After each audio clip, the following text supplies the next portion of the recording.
नमस्कार, मैं हूं विनीत त्रिपाठी। सरकार और किसानों के बीच अब तक कोई बीच का रास्ता नहीं निकला, यानी कि जो बॉर्डर एरिया है वहां पर तनाव जारी है। किसान आंदोलनकारी अभी बॉर्डर पे ही बैठे हुए हैं। एक दिन पहले एक किसान प्रदर्शनकारी की मौत हो जाने के बाद किसानों में गुस्सा था। आंदोलनकारी किसान लगातार कह रहे हैं कि ये सरकार जो है हमारे ऊपर जुल्म कर रही है, हमारे ऊपर हिंसा कर रही, जबकि हम शांतिपूर्वक प्रदर्शन करना चाहते हैं, लेकिन फिर भी सरकार हमारे ऊपर हमलावर है। इन सब दावों, सरकार की तरफ से दावे किए जा रहे हैं कि हम किसानों को मनाने के लिए, उनसे बातचीत करने के लिए आगे आ रहे हैं, लेकिन किसान बातचीत के लिए तैयार नहीं है। किसानों की तरफ से लगातार कहा जा रहा है कि उनको निशाना बनाया जा रहा है। इन दोनों आरोप प्रत्यारोपों के बीच में किसानों की तरफ से कहा गया है कि उनके ऊपर पैलेट्स गन का इस्तेमाल हो रहा है।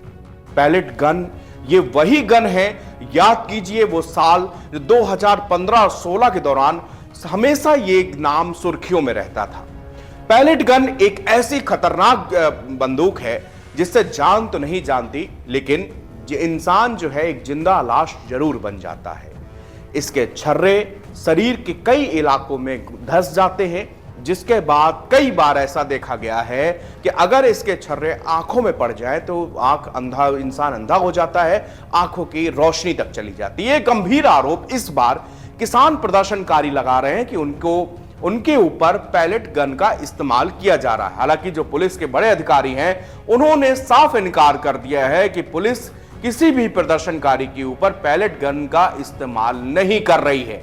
पैलेट गन का आज हम लोग ये जानेंगे कि दरअसल इसकी शुरुआत कहां से हुई थी। आजादी के बाद से ही हमने देखा कि जम्मू कश्मीर में अक्सर जो है अलगाववाद की आग, हिंसा भड़कती रहती थी। कई बार पत्थरबाज जो है जवानों को निशाना बनाते थे। इतनी सारी भीड़ इकट्ठा होती थी कि सेना को संभालना बेहद मुश्किल हो जाता था।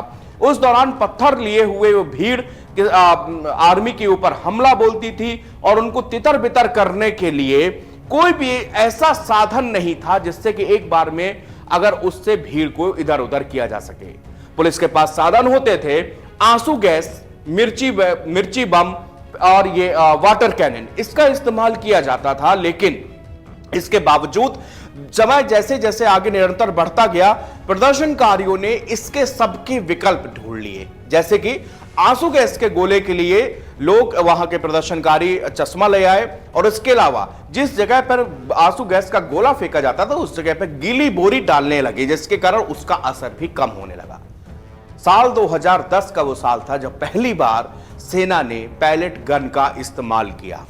पैलेट गन में इसमें जो गोली होती है उसकी कैटेगरी होती है 4 to 12, यानी कि उसकी सबसे जो खतरनाक गोली होती है वो 4 नंबर की मानी जाती है।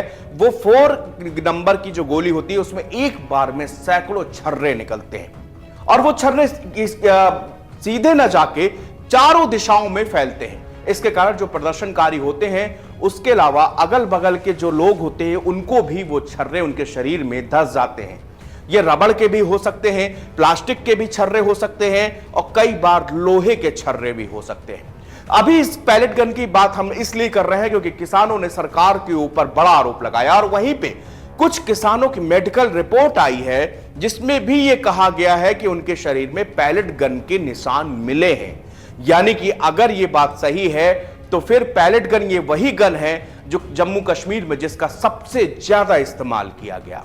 जब भी प्रदर्शनकारी, आंदोलनकारी भड़के, उन्होंने जवानों को निशान बनाया, उस दौरान पैलेट गन का ही इस्तेमाल किया जाता था।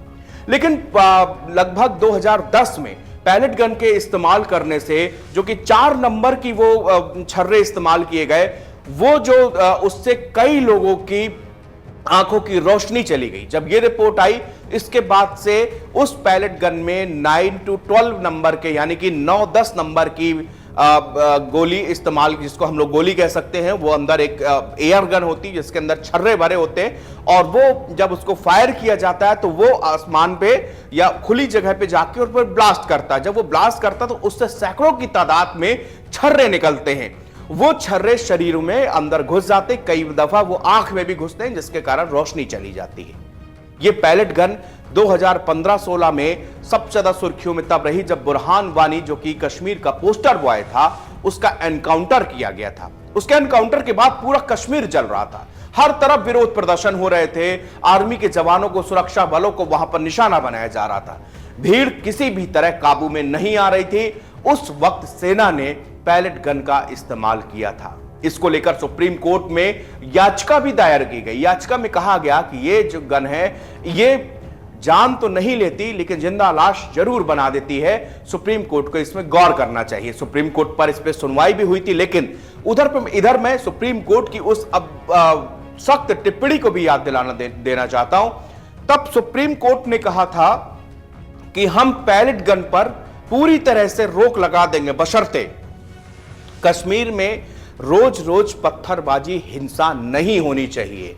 यह शर्त अगर आप माने तो हम पैलेट गन पर आज ही रोक लगाने के आदेश दे देंगे, क्योंकि कश्मीर हमेशा से हिंसा की आग में झुलसता रहा है और वहां पर पत्थरबाज अक्सर जवानों को निशाना बनाते रहे हैं। भीड़ इकट्ठा होकर आती थी और जवानों के ऊपर टूट पड़ती थी। इसमें कई जवान चोटिल हो जाते थे, कई जवानों की जान तक चली जाती थी। इसका इस्तेमाल पैलेट गन का सबसे ज्यादा वहीं पर किया गया, उस भीड़ को नियंत्रित करने के लिए किया गया।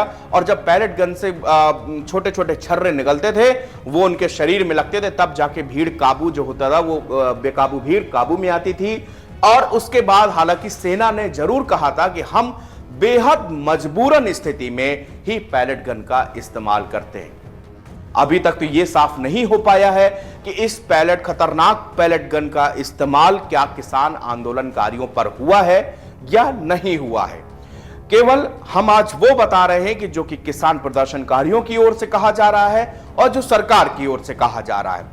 पर किसान प्रदर्शनकारियों ने कहा है कि उनके ऊपर पैलेट गन से हमला हुआ है, इसके सबूत उनके पास में है, जबकि पुलिस के आला अधिकारियों का कहना है कि हमने किसान प्रदर्शनकारियों के ऊपर किसी भी प्रकार से पैलेट गन का इस्तेमाल नहीं किया है। शुक्रिया।